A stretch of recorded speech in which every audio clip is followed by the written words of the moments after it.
I just want to say thank you to everyone that's joining us for the Spaulding New England Regional Spinal Cord Injury Center Knowledge in Motion program tonight. We're very excited to have you here. We also want to welcome both everyone in the room and everyone that are webcast attendees tonight. We have a lot of people here, and we have over 250 webcast attendees from all over in the United States and also from around the world. So I'm going to just give you, we have from other countries as well, which is always very exciting. My name is Bethlyn Houlihan, and I am co-director of Knowledge Translation and Dissemination for the Spaulding New England Regional Spinal Cord Injury Center.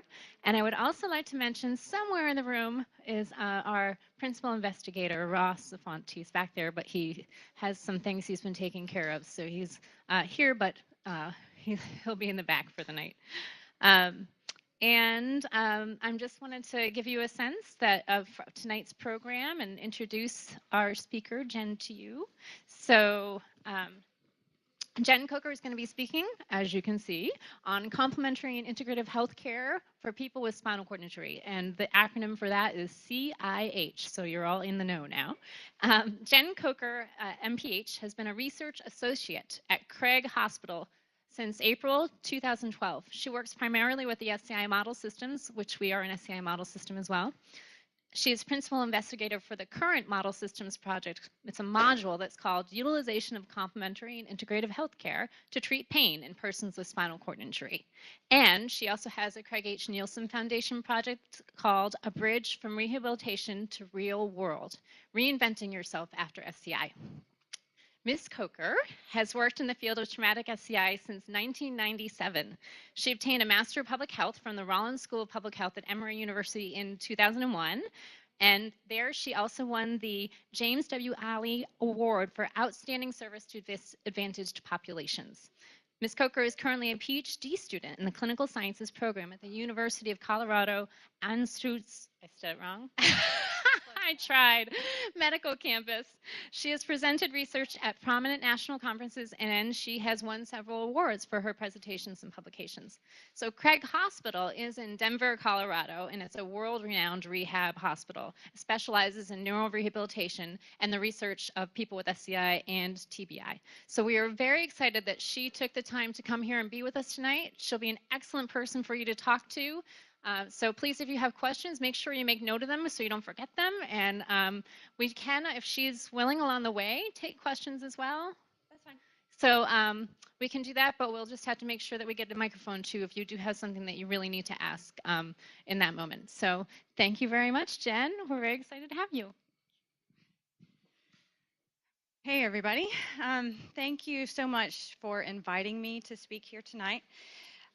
This is a very important program. I'd also like to especially thank Judy for being so encouraging and helpful. I hear this is her last Knowledge in Motion program, and so I'm sure she's going to be missed, but I think it's in good hands with Jenny now. So I'll acknowledge our funder first. Funding for the research at Craig comes from the National Institute on Disability, Independent Living, and Rehabilitation Research. It's the same mechanism that funds the Spaulding model system here, and it makes this education series possible. So Bethlyn told you a little bit about me, but I'll talk about myself a little bit more. I've been involved with spinal cord injury research for 20 years now, starting first at the Shepherd Center in Atlanta, and then for 5 years now at Craig in Denver. I've worked primarily on studies of aging after spinal cord injury, disparities in outcomes, and quality of life after spinal cord injury. Bethlyn mentioned the two studies I'm currently principal investigator for, including the one on complementary integrative healthcare that I'll tell you more about later. We have been a spinal cord injury model system since 1974, which was the beginning of the program. And our current model systems research focuses on the use of statins to prevent bone loss, and then the complementary integrative healthcare. So there are so many different types of CIH that are out there and available, and there's information about. You can find stuff on the internet, late night TV, your hairdresser, everywhere. So it's understandable to feel overwhelmed with the choices you have and not know about what might be helpful or what might actually be harmful. So for this presentation, I have 3 objectives. And my hope is by the end of this presentation, you will have learned about the many types of CIH options that are potentially helpful for people with spinal cord injury. You will have learned about previous and current clinical trials involving CIH for spinal cord injury. And you will have learned, and this I think is the most important one, learned how to critically evaluate the potential usefulness of CIH for you and for your own health needs, and how to approach your providers if you're interested in trying something. So what is CIH? The National Center for Complementary and Integrative Health, which is part of the National Institutes of Health, has a fantastic website with loads of useful information. And a lot of the information I'll present tonight has come from their website and associated resources. CIH is an all-encompassing term that includes complementary medicine, which is used together with conventional medicine, alternative medicine, which is used in place of conventional medicine, and integrative medicine, which is using complementary and alternative approaches together with conventional therapies. CIH approaches are usually separated into 2 types: natural products, which include herbs and nutritional supplements, and practices, which include yoga, acupuncture, and massage. Hope y'all can read that. So as you can see from this very crowded slide, there are a number of different types of treatments, products, and practices that can be considered CIH depending on how they're used. So as you look through this list, do you see anything that you may currently have used or have used in the past?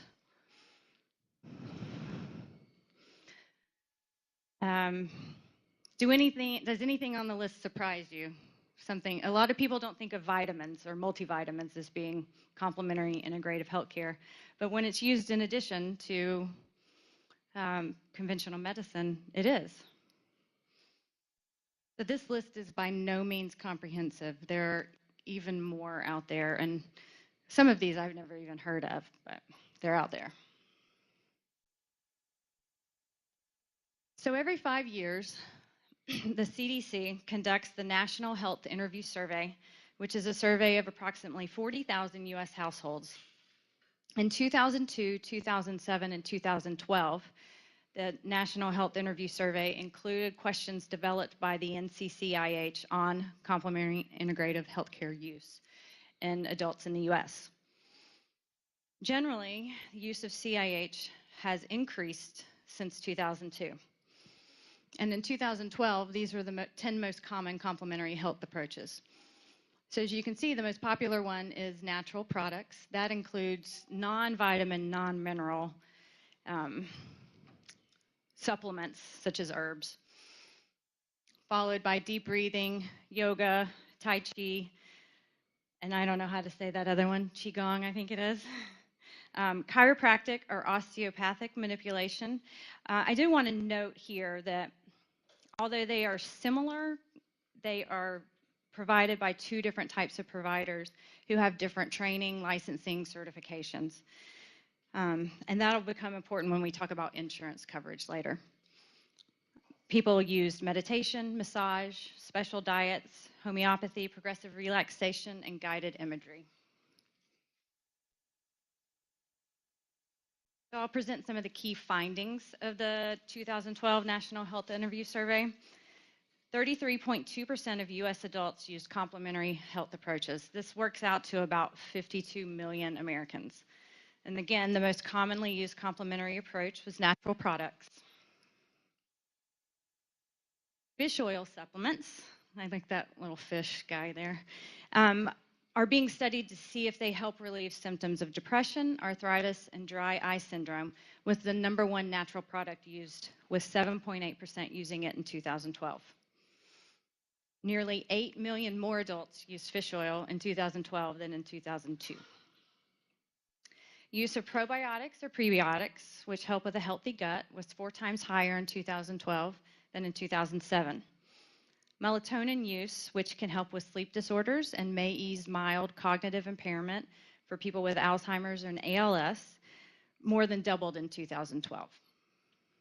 And finally, use of glucosamine chondroitin, which can help with joints, slightly decreased from 2007 to 2012, while the use of echinacea, which people use to reduce the severity of colds, and garlic, which possibly lowers blood pressure and cholesterol, decreased significantly. The mind and body practices most commonly used by adults were yoga, chiropractic or osteopathic manipulation, meditation, and massage therapy. Yoga, which can reduce pain and stress and improve overall fitness and function, was used by 9.5% of respondents. This is almost twice as many adults in the U.S. who are practicing yoga in 10 years. Chiropractic or osteopathic manipulation, like I said, they're similar but different, can provide relief from pain and was used by 8.4% of respondents. Meditation, which can reduce stress, was used by 8%. And massage, which may help with pain and improve quality of life, was used by 6.9%. However, this is a decrease from 2007, so we don't know why. I have my ideas, though. So spending is a big deal. Like I said, in 2012, 59 million Americans spent a total of $30.2 billion out of pocket on CIH approaches. The out-of-pocket costs were $14.7 billion for practitioner visits. Let's see if this works. Right here. $12.8 billion for non-vitamin, non-mineral natural products, and $2.7 billion for self-care purchases, including self-help DVDs, books, stuff like that. Most CIH approaches are unfortunately not covered by insurance, or if they are, it's only partially. 60% of respondents who used chiropractic care did have at least some coverage for that, but rates were much lower for acupuncture and massage. So the most common reason people seek CIH is to treat their pain. People who use spinal manipulation more often do so for treatment rather than general wellness reasons. Those who take natural products or practice yoga were more likely to do so for general wellness than for treating a specific problem. Dietary supplement users were twice as likely to report wellness rather than treatment as a reason for using it, although only 1 in 4 actually reported reduced stress, better sleep, or feeling better emotionally. More than 60% of adults using spinal manipulation reported doing so to treat a specific health condition, and more than 50% did so for general wellness reasons. And those numbers are weird because there's some overlap with the questions.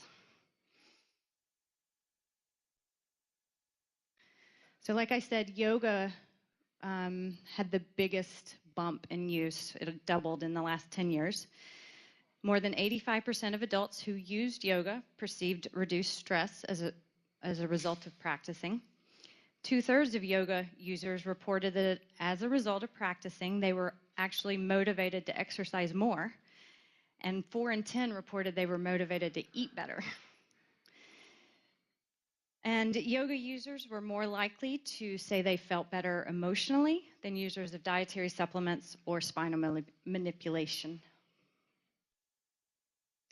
There have been a number of barriers to use of CIH that have been identified.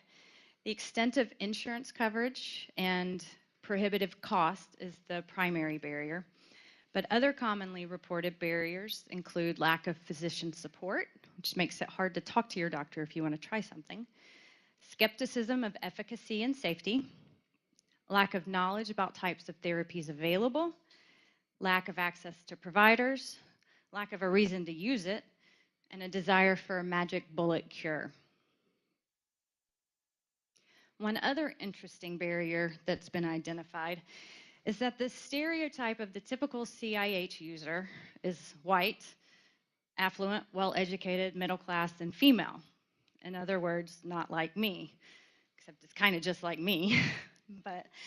So the images we picture of someone doing yoga, the super bendy person on a far-off exotic beach, or someone who uses a lot of herbal medications, the aging hippie on a farm commune, doesn't always match our self-image. but it doesn't mean CIH isn't for you.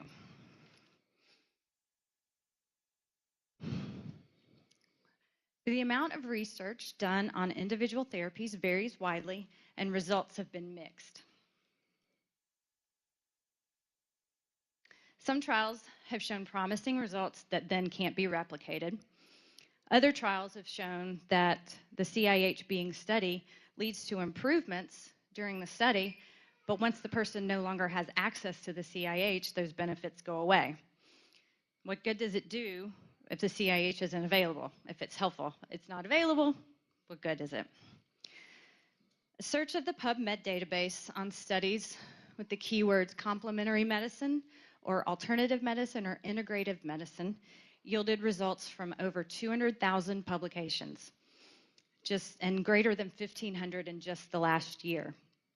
If you add spinal cord injury to that search, you get over 300 publications. So there's a lot out there. Types of CIH studied included music therapy for people with schizophrenia, ultrasound therapy for healing of venous leg ulcers, L-carnitine for cognitive enhancement, yoga for chronic low back pain, acupuncture for recovery of motor function, and many more. As pain is the most common reason for seeking alternatives to traditional healthcare, it's also the most common outcome of interest in most research studies. So what does this all mean for you? According to data from the National SCI Statistical Center, in 2016, there were an estimated 282,000 persons living with SCI in the U.S., with approximately 17,000 new SCI occurring every year. When we started developing our current research on the use of CIH by people with spinal cord injury, I found a number of clinical trials of different types of CIH for secondary conditions after spinal cord injury, but they were mostly outside of the U.S., not recently done, and had very small sample sizes. Many of the clinical trials for CIH took place in China, which is not surprising given the Eastern origin of a lot of the complementary integrative healthcare approaches. However, I was surprised at how little research has been done on the actual use of CIH by people with spinal cord injury. As Ross was telling me earlier, there's a good bit of information about utilization of CIH approaches by people with brain injury, but I don't know why there isn't as much for people with spinal cord injury. As I mentioned, there's an increasing trend towards the use of CIH, but the most recent survey of use in people with spinal cord injury was done in 2006. A different 2006 survey of CIH looked at four different types of people, or four groups of people with physical disabilities: multiple sclerosis, cerebral palsy, arthritis, and spinal cord injury. They found that 19% of respondents had used some type of CIH at some point after their injury. The majority of people used CIH to treat pain, decreased function, and lack of energy. However, of the four groups, people with spinal cord injury reported the least use of CIH. A 2015 survey of people with spinal cord injury in Switzerland found that 74% had used some type of CIH since their injury, with acupuncture and homeopathy the most commonly used, and pain and urinary tract infections the most common reasons. So why do you think these rates of use are so different? 74% versus, what was it, 19%? I'm thinking it probably has to do with differing healthcare systems, but who knows?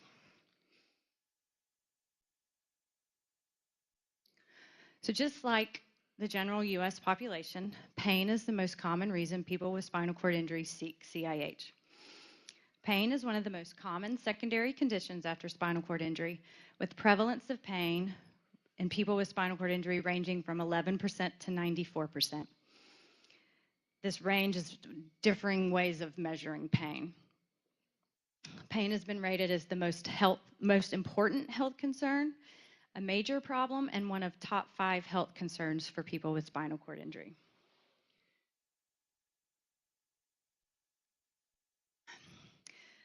The most recent 2006 survey that I mentioned a minute ago of U.S. adults with SCI looked at reasons for or treatments used to treat pain. 73% of participants had tried at least one alternative treatment for pain since their injury. 54% had tried massage, 32% had tried cannabis, and 28% had tried acupuncture. However, only 18% reported currently using massage, with 16% and 3% currently using cannabis and acupuncture, respectively. Another study found that the most commonly tried therapies to treat pain were acupuncture, massage, chiropractic, and herbs. Satisfaction with pain relief was highest for massage and lowest for acupuncture. Other common secondary conditions after SCI are autonomic dysreflexia, bladder and bowel issues, deep vein thrombosis, respiratory issues, pressure ulcers, bone fractures, and spasticity, and CIH approaches have been studied for all of those. The current research on CIH at Craig is being done as part of the 2016 to 2021 cycle of model systems funding. And it's also going to be my dissertation research. There are 4 other model systems also participating in the study. The model systems here at Spalding, so thank you all very much. I don't know where, there, thank you. Tier Memorial Herman in Houston, Kessler Rehab in New Jersey, and the Shirley Ryan Ability Lab in Chicago. If any of you attending tonight or on the webcast are part of those model systems, you may be approached to respond to my survey, so I hope you choose to do that. And eventually, we'll hopefully get it out to a wider audience. The current study was initiated based on 2 reasons. In 2015, the Model Systems Knowledge Translation Center conducted a survey to identify topics for fact sheets. Responses to the survey indicated a strong desire for a fact sheet on access to alternative therapies. Also, anecdotally, we have a high number of patients in our outpatient clinic who are seeking alternative to pain medications and other medications and are asking how to access CIH to treat pain.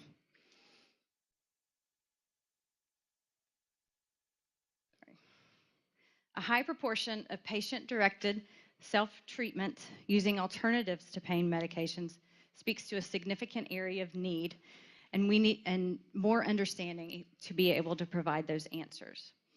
We feel it's important to understand the scope of CIH use in people with spinal cord injury in order to improve medical management, including pain treatment and other long-term outcomes.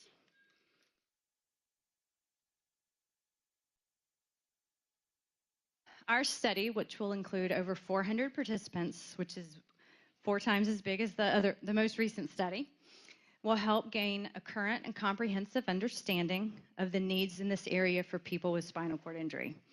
What types of CIH are people using? What specific health reasons are they using it for?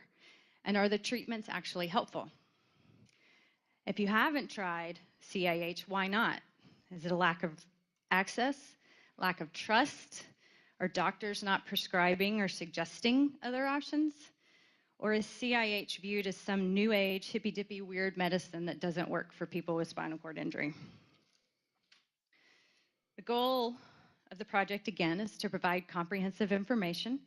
The implications of the research range from facilitating new ideas to developing clinical trials on CIH that people are actually using and finding useful, and to helping affect policy change on access to CIH.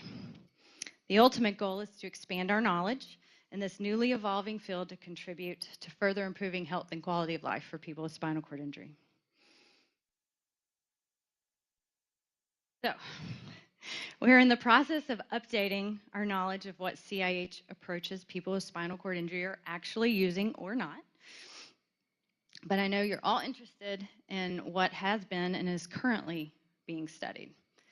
There is a lot of information out there, and they do studies on things that may be helpful, may not be helpful, may be dangerous, may not be dangerous. So one of the tools we use as researchers are systematic reviews. Systematic reviews are papers that summarize all the research being done on one research question. I did a quick Google Scholar search. I already knew the answer to this, but for the purposes of this, I did a quick Google Scholar search, and I found that there are a number of systematic reviews of CIH approaches for certain disability groups, including asthma, cancer, irritable bowel syndrome, multiple sclerosis, and osteoarthritis, but there is not a systematic review targeted for spinal cord injury. However, as Beth Lynn mentioned, she's the KT coordinator here, something like that. So Model Systems researchers, in conjunction with the Model Systems Knowledge Translation Center, is working on building a systematic review of CIH approaches. Now it's a long process, so it'll take us a while, but we're working on it.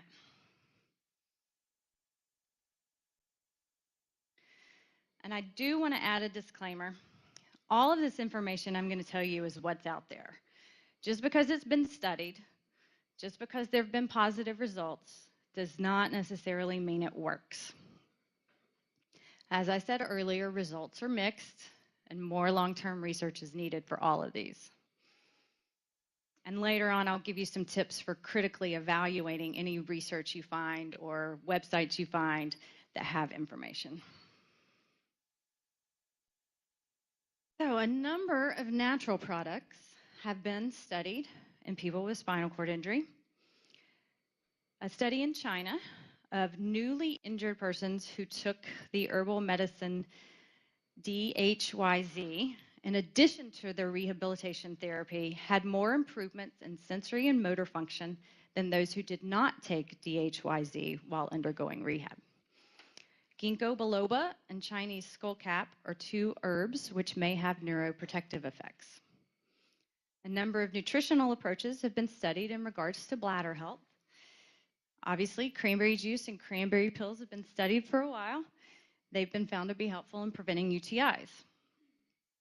Several herbs, including bearberry, horsetail, and marshmallow root, have also been studied in regards to bladder health.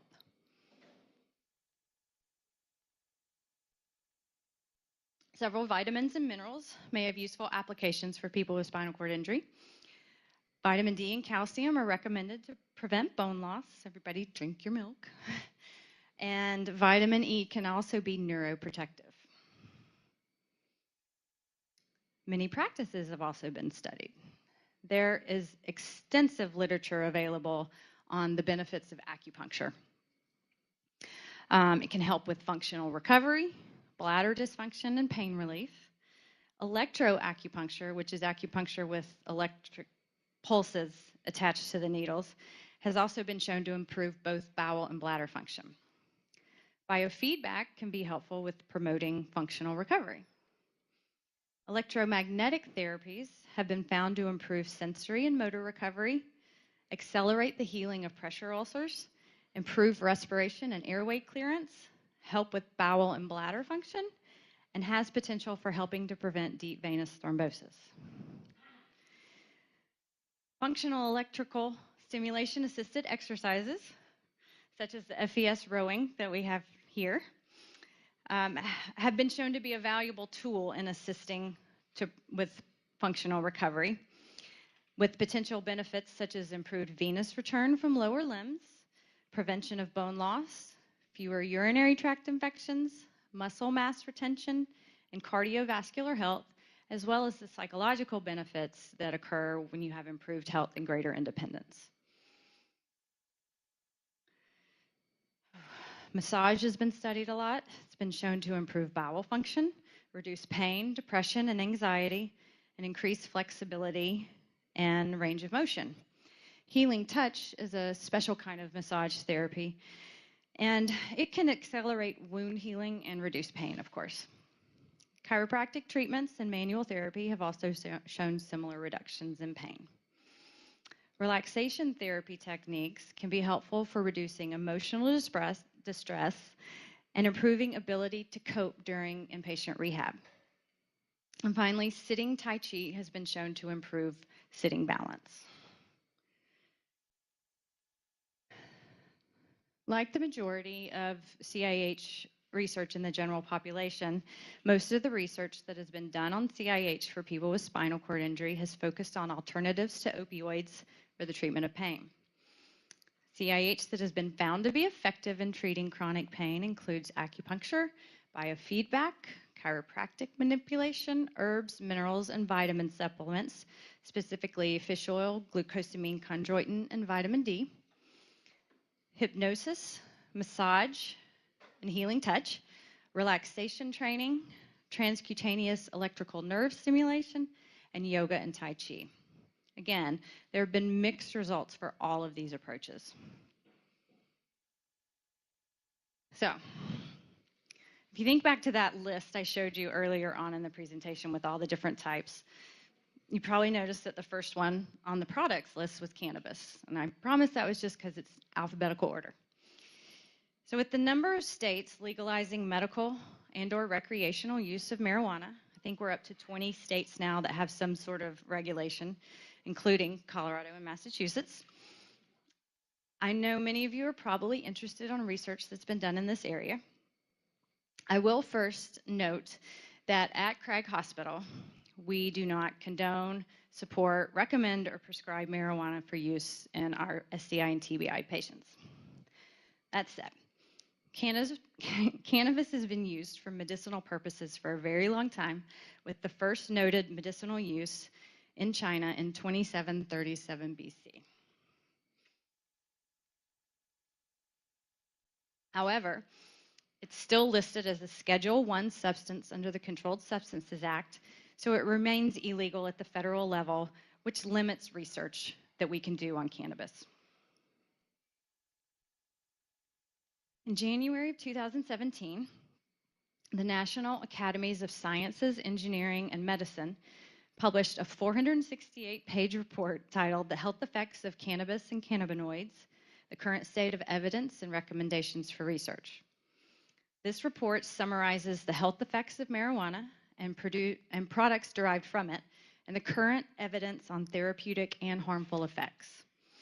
It also recommends that research be done to develop a more comprehensive understanding of the health effects of marijuana and gives suggestion on ways to overcome the legal barriers that make it difficult to do so because it is still illegal at the federal level. There was only one conclusion that was specific to spinal cord injury, and it was, there is insufficient or no evidence to support or refute the conclusion that cannabis or cannabinoids are an effective treatment for symptoms of spasticity in patients with paralysis due to spinal cord injury. So, what does that mean? There's no evidence to support or refute it. Take it as you will. There is an excellent presentation online that's available called The Use of Medical Marijuana to Manage Symptom Burden in Spinal Cord Injury. That was from the 2014 Spinal Cord Injury Wellness Center. I have that link in your list of resources. It's really good. In the presentation, Dr. Gregory Carter discusses the history of medical cannabis use in the U.S., the physiological effects of cannabis, and current scientific evidence, at least current in 2014, regarding the safety and effectiveness of cannabis as a treatment for neuropathic pain. Some of the benefits noted in the presentation were pain relief, relief from muscle spasms, and also he noted that cannabinoids can actually enhance the effects of anti-spasticity medications. But of course, the report found no evidence to support or refute. Who knows? Cannabis is generally safe and well tolerated, generally doesn't cause constipation like opioids do, and can actually have a weakly stimulatory effect on the gut, and it generally doesn't suppress breathing like opioids do. However, he does note that cannabis may not be for everybody, can also cause disorganized thoughts, confusion, agitation, and paranoia. It can impair your balance and stability, which is important, especially if you're ambulatory, and then can affect memory, judgment, and motor skills. At Craig, we recently completed an anonymous survey of cannabis use in our patients with spinal cord injury and brain injury. This survey asked about pre and post cannabis use, reasons for using cannabis, method of use, frequency of use, and any side effects, any negative side effects that may have been experienced. We're still analyzing this data, and they wouldn't let me have any to tease you with, so just have to keep your eyes open for that. So I have given you all a lot of information, and now I'm going to tell you about some resources if you're considering using something, a CIH approach for your health. The NCCIH provides a lot of information on this on their website. The first tip is to be an educated consumer. Find out and consider what studies have been done on the safety and effectiveness of any CIH approach that's of interest to you. The best source to find current and past clinical trials on any given approach is clinicaltrials.gov. You want to learn about factors that will affect your safety. So if this is a practice that's that you go see a provider or practitioner for, you want to find out about their licensing, their certification, their training, their education. Do they know what they're doing? For a product, such as a dietary supplement, safety factors include the specific ingredients, the quality of the manufacturing process, and keep in mind that natural doesn't always mean safe. The NCCIH actually provides information on the safety of a lot of supplements and practices on their website.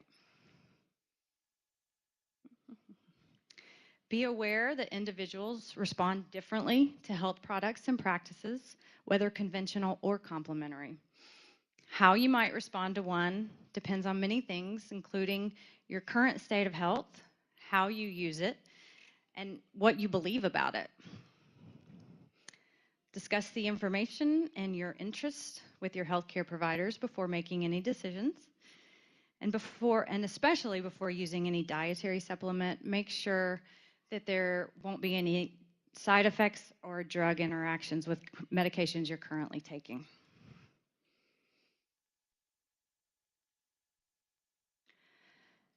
So you've decided, you've found something you want to try. Now you need to find a provider. And you want to choose your complementary health provider just as carefully as you would choose a conventional health provider. If you need names of practitioners in your area, first check with your doctors. They may know of someone. Nearby hospital or medical schools, professional organizations, regulatory agencies, or licensing boards, or even your health insurance company may have recommendations. Find out as much as you can about any potential practitioner, including education, training, licensing, certifications. Credentials required for complementary health practitioners vary widely from state to state, what they can provide, what they can't provide. And that also varies from discipline to discipline.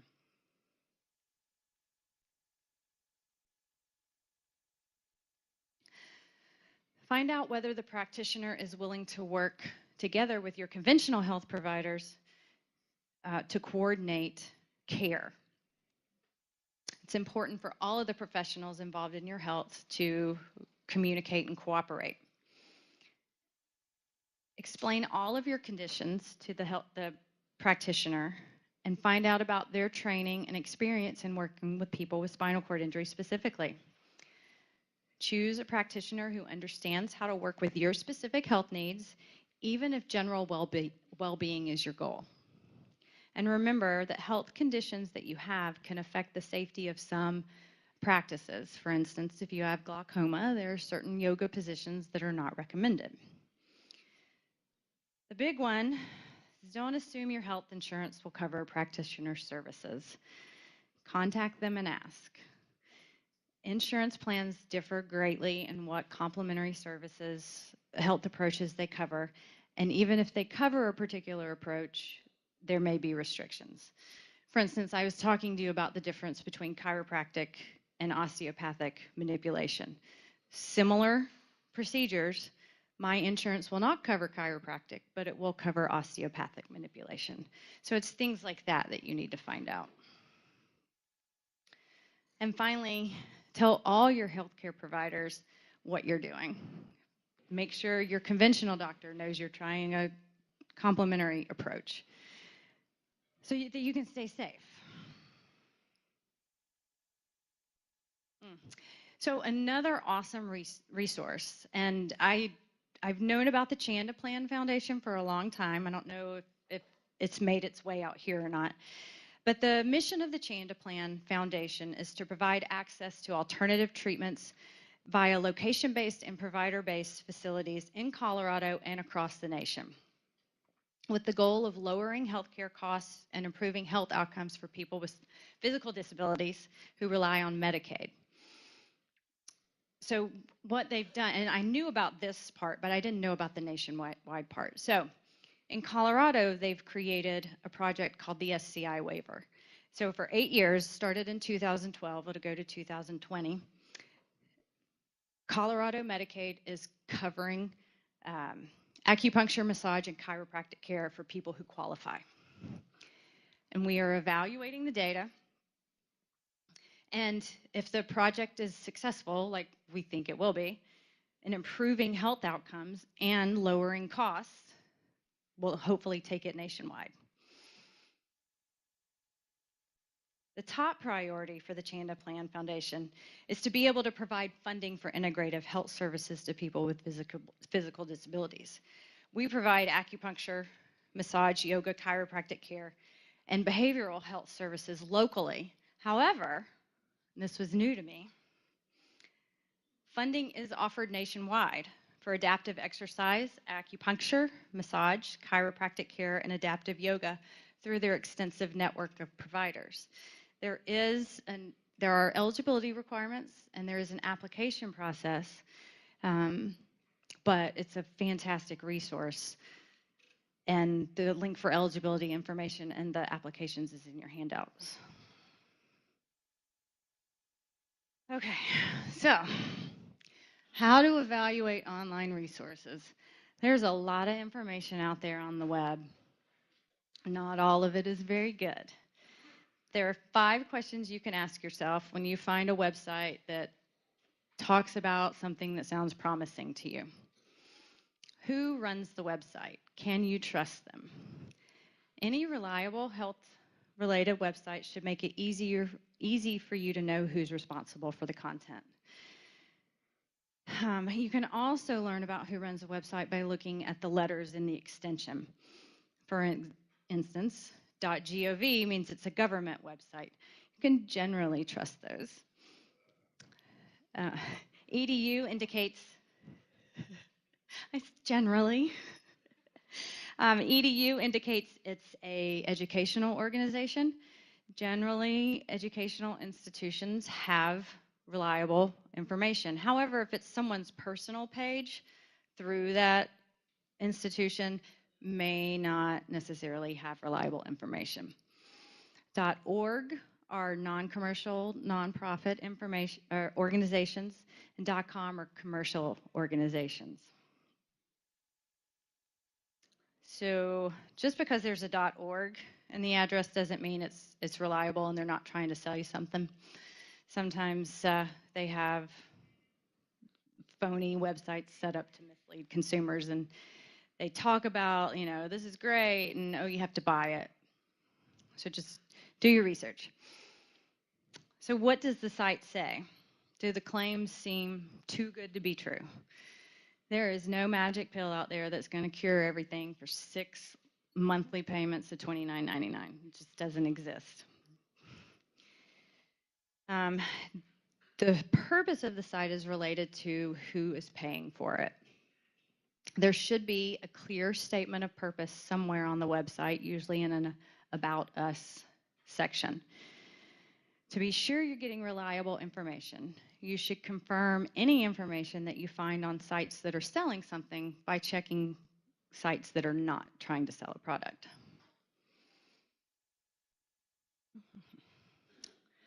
Where did the information come from? Is it based on scientific research, or is it opinions? In addition to identifying the source of the information you're reading, the site should describe the evidence such as articles in medical journals, that the material is based on. Opinions and advice should be clearly set apart from scientific evidence-based information. For example, if a site discusses health benefits that people can expect from a treatment, look for references to scientific research that clearly support what's said, and keep in mind that testimonials, opinions, unsupported claims are not the same as evidence-based information. When was the information posted or reviewed? How up to date is it? Some types of outdated medical information can be misleading and obviously dangerous. Responsible health websites review and update much of their content on a regular basis, especially information content such as fact sheets and newsletters. However, some content, such as news reports or presentations like this webcast, are only going to be as current as they are when they're presented. So keep that in mind. If you find an awesome presentation from 1996, might have been awesome in 1996, but not so much now. You can always find a date somewhere on the website. Usually it's on the bottom of the page or underneath the author's name.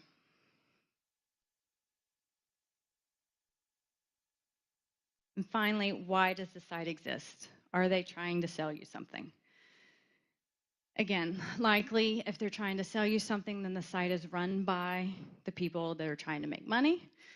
Their evidence may not necessarily be evidence because they want to sell you a product or a practice or something. So the key takeaway from all of that information is just talk to your doctors. If you are interested in trying an approach, go talk to your doctors. They're the ones that know you the best, and they should be willing to talk to you about different options. You know, because there's stuff out on the web, there's social media. You know, your cousin Bob's sister's hairdresser might have heard of this fantastic pill that will help you, but talk to your doctors. So I have, the next few slides are a list of resources that can be found on the web. They're also in your handouts, I believe. So again, the National Center for Complementary and Integrative Health is probably the best source of information. They have, on their website, they have a health topics, A to Z, which lists healthcare needs and different types of CIH approaches. They're also on Facebook, Twitter, YouTube, and Pinterest, which I think is kind of weird. But the NCCIH also provides that guide, 6 Things to Know When Choosing a CIH Practitioner. I think that's in your handout. And the guide to finding and evaluating online resources that I talked about. Clinicaltrials.gov. This is the best source to find current, past research on different approaches.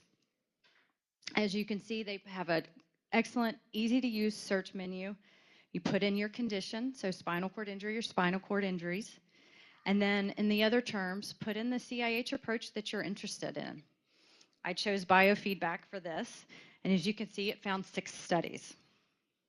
You can also limit it to a certain state or some country. So there's six studies that have been done on biofeedback for people with spinal cord injury. Also, on this search result, you can click on the study title and it'll take you to more information you'll ever want to know about a research study. But in the intervention section, you can kind of look at what they are studying in the study. So for example, the 5th study, they're comparing the therapeutic effects of the music glove, which kind of sounds interesting, to conventional hand exercise. And you can also see the status, if they're not yet recruiting, if the study is completed, active but not recruiting, and unknown. Craig Hospital provides a great overview of complementary and integrative health approaches for people with spinal cord injury. I think that's in your handouts too. I can't remember what I sent Judy. I sent her a lot of stuff. And then the Spinal Cord Injury Model System Information Network also provides an overview. The Paralyzed Veterans of America provide a comprehensive overview of CIH therapies that have been used and studied, as well as the Icelandic Health Authorities and World Health Organization. They maintain a site on new and emerging therapies for spinal cord injury, and this site actually covers more than just complementary and integrative healthcare approaches. It covers stem cell research and other stuff like that. There's the Chanda Plan Foundation website, eligibility information and applications for those nationwide services that I was telling you about. The next deadline is November 9th. So there's time. Go fill out the application.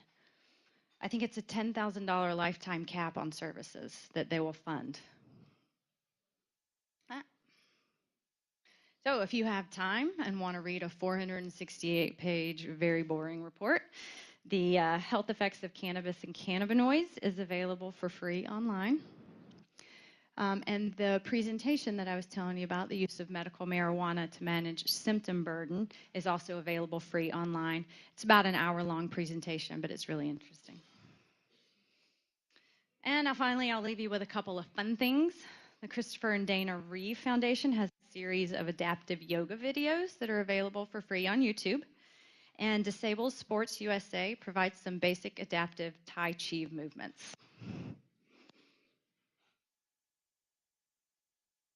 Okay, I just threw a lot of information at y'all. So,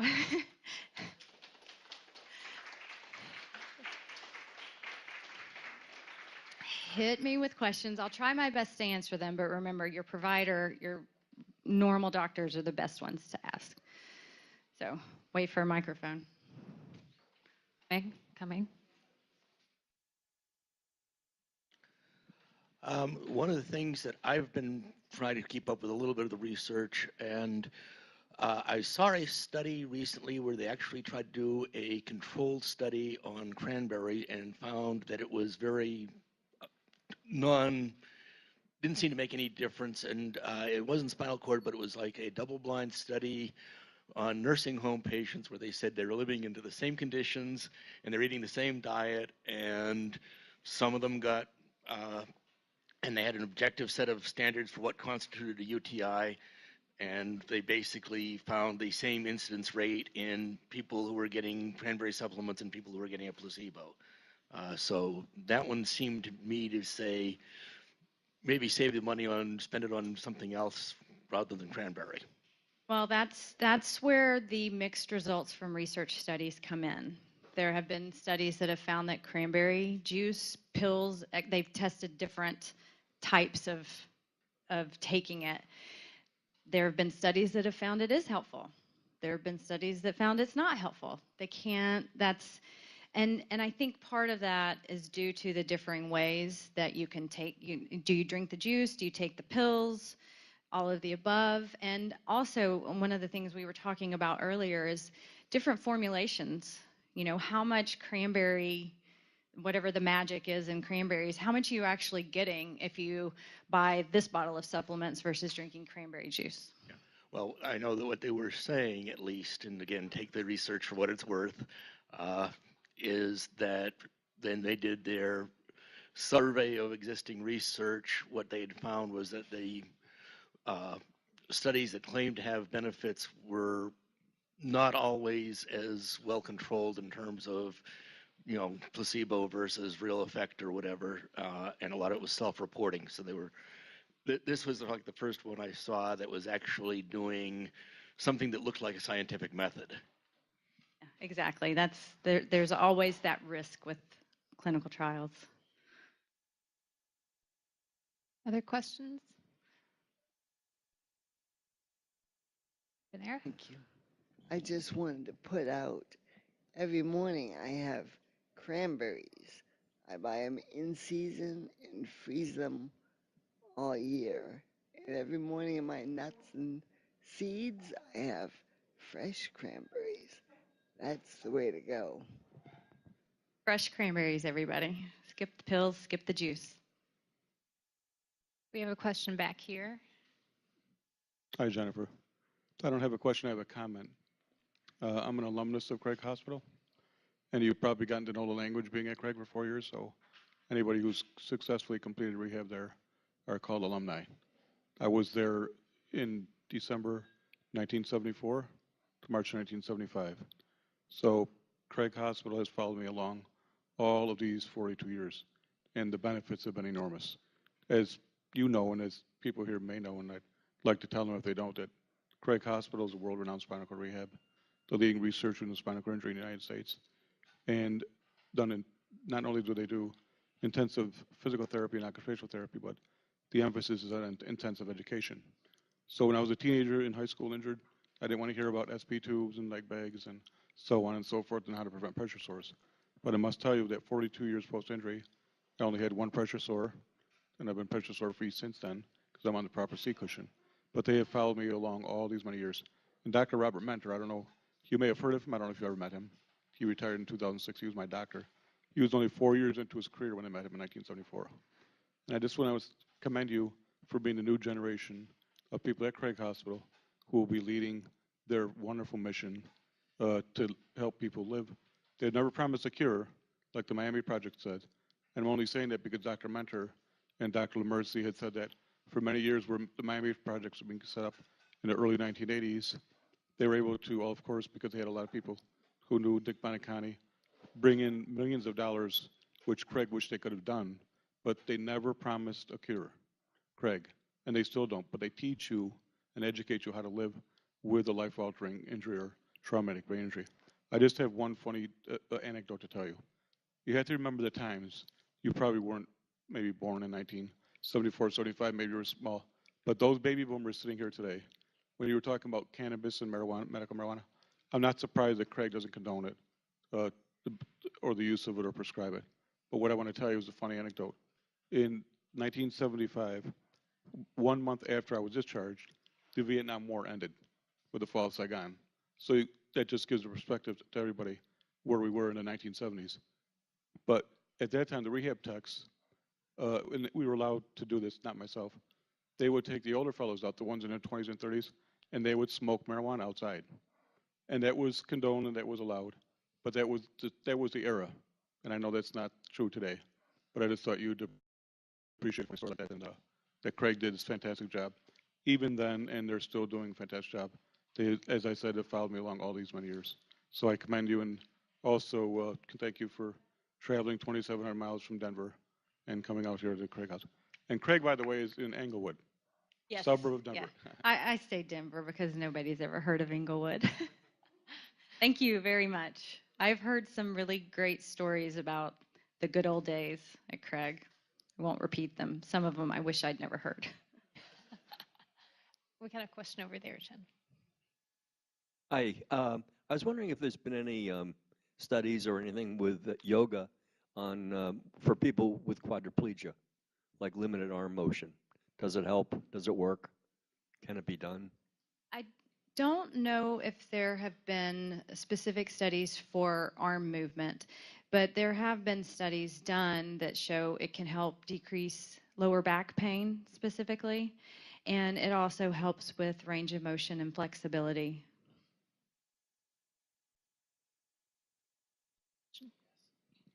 Hi. Sorry, I'm like. Feel like a stand-up comedian, don't you? So there's some of the resources that you had available that show the different studies. Is there information on whether or not they've been peer-reviewed and how those reviews have gone? All of the information that I reported is from peer-reviewed journals.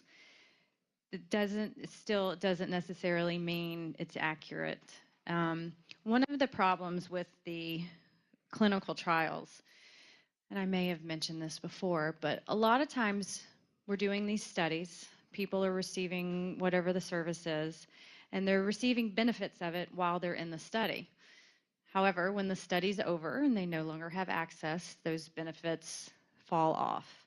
So that's one of the reasons why we want to develop bigger clinical trials, longer lasting clinical trials, and follow people for a long time, because if we can say people who receive, let's say, massage, people who are able to get regular massage over a long-term period have better health outcomes. costing less money for, costing the insurance companies less money. So in the hopes that the insurance companies will start paying for those services instead of all the other consequences. Other questions? I am the eternal optimist. Roseanne's coming to you, Alan. Oh, hi. Hi, Roseanne. So I was wondering what DHYZ is. I hadn't heard of that before. I knew somebody was going to ask me that. Hold on. I don't know if I can pronounce it. You get the prize for asking. Okay, I'm going to say D Huang Yen Z. The DHYZ is much easier. About, do you know? No idea. I think it's a combination of a bunch of different herbs. We can Google it. Question, the Chanda Plan Foundation, can you go in a little more detail what that foundation is? And Sure. So Chanda Hinton Leichel is the founder of the Chanda Plan Foundation. She was shot when she was 9 years old, I believe. And as she puts it, there's a great video out there, and I thought about including a clip, but there's a great video out there where she talks about waking up in the hospital one day. She weighed 84 pounds. She was in her 20s by this point. She weighed 84 pounds, and she was absolutely miserable. And the doctors would give her all the pain meds she wanted, but they wouldn't pay for her to go get massages, to go get chiropractor. And so she and her sister somehow gained access to these services, and it changed her life. She became healthier, happier, and so she decided she wanted to create the Chanda Plan Foundation in order to provide these services to other people because she thinks it's that important. So locally, the Chanda Plan Foundation has the Chanda Center for Health, and people can come in and receive services for free. The chiropractic, massage, adaptive yoga, adaptive exercise, acupuncture, probably a couple, and behavioral health services as well. And like I told you about the SCI waiver project, they started that in 2012 because Chanda really believes that having access to these services will lower healthcare costs for Medicaid. And she's very persuasive, obviously. She talked Colorado Medicaid into agreeing to cover these services for people with spinal cord injury under Medicaid. So they're pilot testing this for the 8 years. 2020 is when the pilot project ends. And we're collecting data and analyzing the data on better health outcomes, less use of opioid drug medication, and lower costs for Medicaid.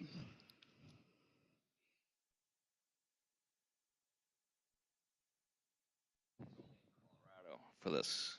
For this pilot project, it's only in Colorado. But of course, the implications, if it does lower costs for Colorado Medicaid, then other states can use her plan to hopefully get their state to pilot test it or just initiate it. Local Colorado.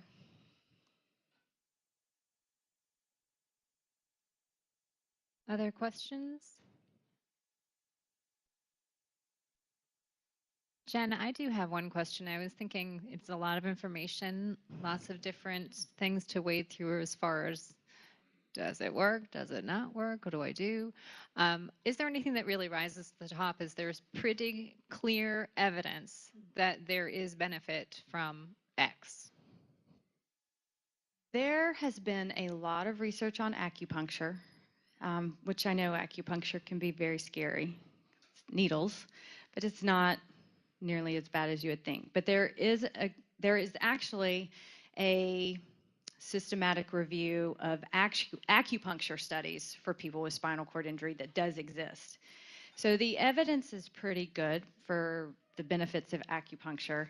And if you know anything about acupuncture, and I don't know a lot, but they put the needles in specific parts of your body that target other health systems and parts of your body. So acupuncture can affect your whole body system.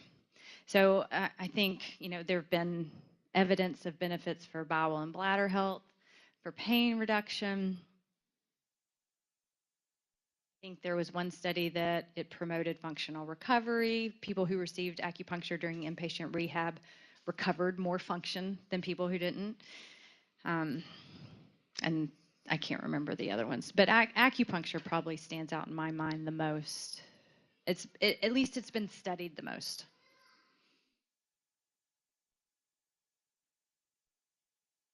One more question. So electroacupuncture, what is that? So electro, it's just how it sounds. You have the acupuncture needles that are placed in specific body parts, and then they attach an electrode to it and send electrical pulses into the needle, into your body. And it adds additional stimulation. Stim? Similar to that, but a little different. It's not, the FES is a lot stronger than the electroacupuncture. Okay, thank you. Well, let's give Jen a round for coming in to be with us.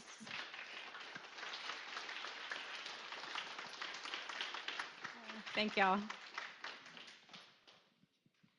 I'm going to close us out tonight, so I'm going to take your spot. So let me just get my notes for. So I just want to thank everybody that's here tonight. It's always awesome to see full room, to see all the faces and get to talk to people. And so I do want to also thank the many webcasters who have joined us. We're always very appreciative to have people that are able to be a part of this from near and far and still be very close to and live with the event. And it will be recorded and put on our website as well. And we are going to have our next lecture on October 19th. And we'd love for you to join us. We're still considering exactly what the topic's going to be. The last thing I just want to say is I want to take a moment to let everyone know Judy Zazula will be leaving us as of June 28th. And while we understand that she must go to take care of herself right now, she will be deeply missed by all the team and the whole SCI community. Her tireless devotion and her advocacy over the 35 plus years for people with SCI is unparalleled and deeply inspiring. So I got to say that this lecture would not be anywhere near as successful or meaningful without her and all that she's done, and with so many of the things that we've done as a model system. We've been very lucky to have her with us here in Boston. So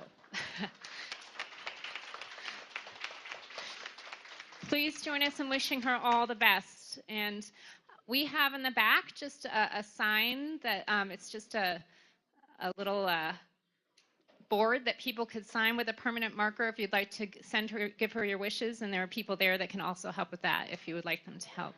Thank you, everybody, very much. And thank you, Judy.